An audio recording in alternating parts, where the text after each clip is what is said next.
And about executive leadership work, I just want to talk about the more like I just realize for example, hierarchical system is real. It's not, it's kind of hard for us to just kind of like no power dynamics on flat organization. It's because there is a reason why we need to have a hierarchy. It's a kind of social order or the organization order we need to have. So that's why some kind of like a hierarchical system exists. But about this work, if the higher level can accept this work is such a journey, not fixing the organization, it's much more like they need to be included, and they are also kind of like, how can I say, troop, or how should I say, group, to walk together with other co-workers or other people, then it's going well. But most of the time, the higher level people don't want to walk with other people. They want to just see the things. Okay, this is a good work, so you guys need to go, and I will wait for you to kind of like let me know after you finish, and I'm excited about your change. So that is kind of basically what happened. And then, honestly speaking, Loretta, if the tendency is so extreme, we won't work with those groups because it's toxic. If you know the upper management is just doing this, and then okay, you guys go, and I'm waiting for you to come back. That's not good. So and then that's why the conclusion is, if the higher level of management can accept this is a quite journey for them, and they are willing and ready to walk with the colleagues, that is how should I say, sign it's going to be good. Even though they are far away from the ideal point, still okay, because sometimes the people need to turn around, and they're 3 miles in, 3 miles out from the woods. So that courageous action or vulnerability of the leader is a good sign for the future. So readiness and willingness for the journey is important. You can't force anybody to sit in circle. So the mandate to do circle in your classroom or in the building is we're already starting at a deficit, which is why we need to talk to the leaders. Because to Keiko's point, if the leaders are mandating something, if they're mandating circle, they're already making mistake number one. If they're mandating circle and they're not sitting in circle themselves, then the mistake is amplified on a huge level. So leadership coaching really is just helping people who lead have a space to process their thoughts about leading. And I like to think of it as, there's a famous picture going around the internet, the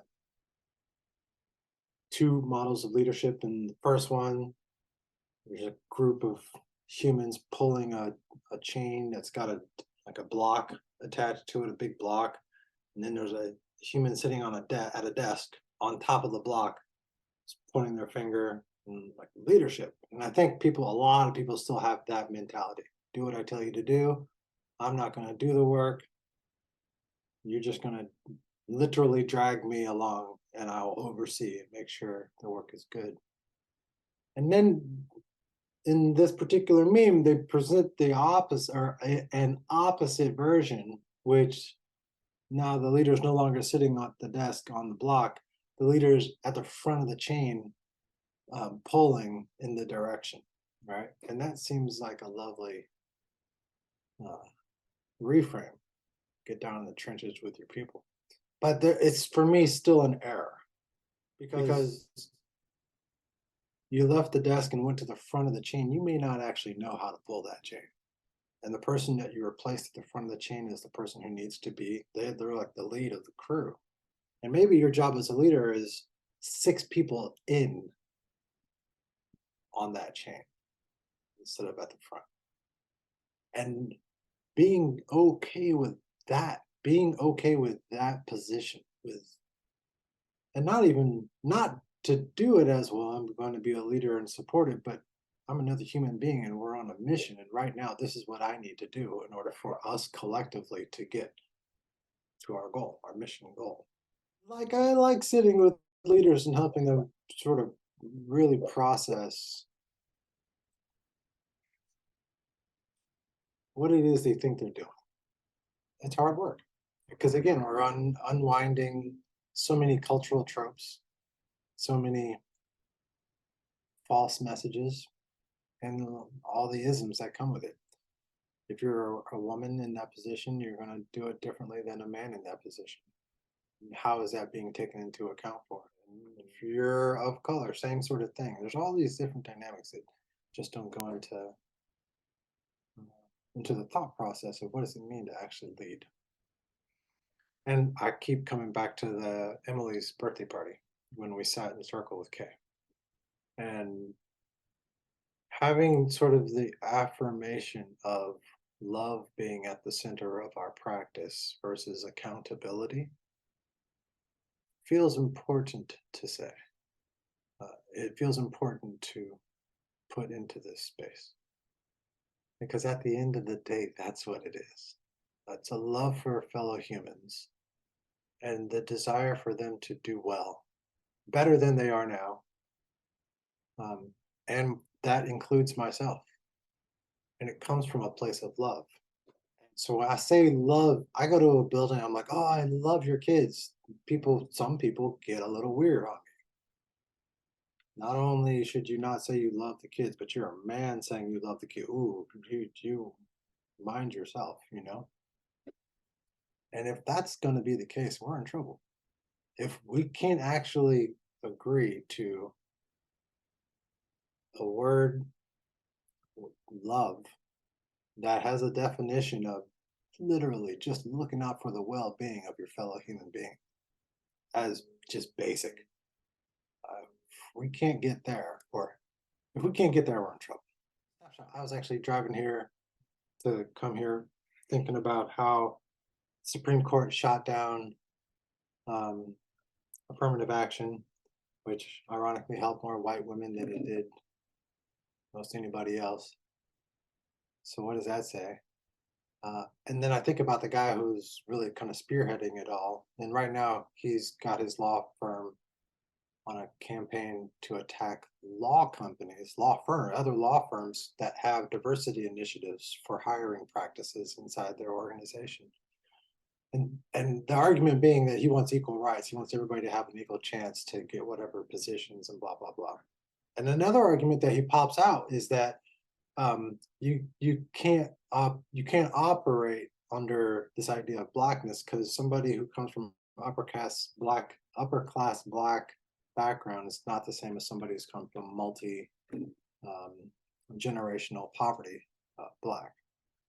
And I think, boy, those are beautiful words, but your deeds in tearing down affirmative action don't help the person that you just propped up as a victim. So what is the work that you're doing to build this world that helps that person that you now have identified as being a victim? And so that's my hope is that we can just really start to lean into love for your fellow human in a way that doesn't make people go crazy because they heard love. So it's one of the 4-letter words. And it's done in the capacity of uplift for our fellow humans because we need it. I actually received a beautiful compliment from a student that hated my guts at the end of a circle with me. It was one of the most amazing things I've ever experienced. And I know that, when the student doesn't like you, this student didn't like me. And then when we closed up that last round of our time together, and she offered me some love. She saw me, and I'll never see her the same way ever again. And we've touched base since then, like whatever it was that was between us is melted. I can see her better. She can see me better. We've become more interculturally fluent within our own relationship. That's the work, as opposed to disposability politics. I don't need you. I don't like you. I don't want you. And so I will dispose of you. You can't do that. We're People don't go away. The indigenous folks of this land are still here. You can't, what? And it doesn't go away. And if we're not going to collectively choose to face the problems to then build something better for the whole, then you have to consider yourself part of the problem. Because I don't think that I'm going to see any substantial change in my lifetime. And yet, like, I still feel like this work matters. And I feel so honored to be in a collective of people who are equally committed to playing our part. I think the thing that feels like really powerful about Circle is that, like, we are really all deeply needed, and we are all individually not enough, that we need the whole. And so I think that sitting in practice, in the practice of sitting in Circle time and time and time and time again, I'm building my own capacity, as Keiko said, to know myself, to know my own culture, to know what's important about me and the role that I would like to play in this larger systemic change towards justice. I just want to go back to Jabali's point that, like, that the tensions in the United States have, like, long been present, but COVID has been an amplifier to a lot of those issues. And I think, like, yeah, I just want to, like, say that again, that what people are facing today is just, like, it's always been present, but the inequities just keep getting bigger and bigger and bigger and bigger. And the violence keeps getting more and more and more intense. And as we're looking at this violence, we can see it, many of us can see it, like, how important it is that we sit in community towards a common goal of making it different. So that's why I'm committed to the work, especially with schools, because what the teachers are facing right now is very, very, very challenging.